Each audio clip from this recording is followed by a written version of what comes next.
Okay na to. Marami na tong na-harvest ko.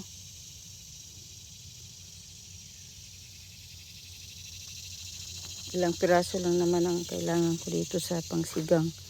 Kaya lang, kinuha ko na kasi ang dami ng bunga. Mayroon na rin mga bunga itong ampalaya namin. Oh, may mga bunga na. Pero parang hindi pa to okay na i-harvest.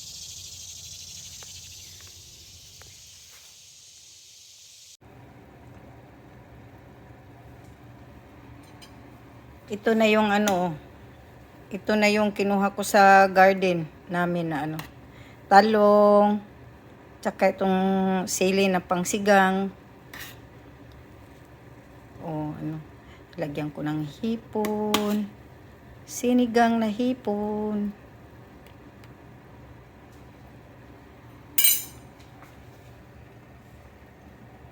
Wala tayong makuhang kangkong dito, kaya ito na lang spinach. Baby spinach. Ito na lang. Mas healthy. Mas healthy din to.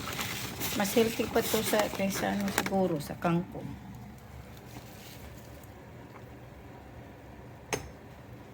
Spinach.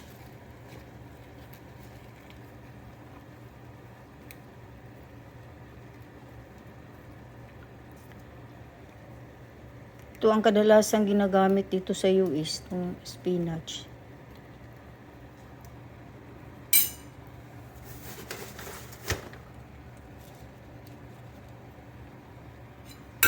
Sinigang na hipon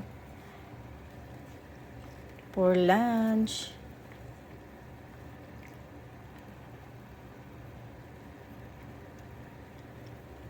Fresh from the garden pa tong itong pangsigang na sili at saka itong talong.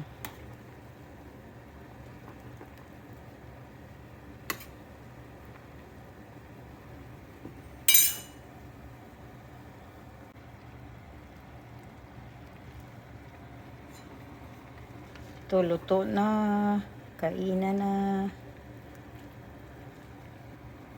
Tikman na natin kung sarap ba ang sinigang.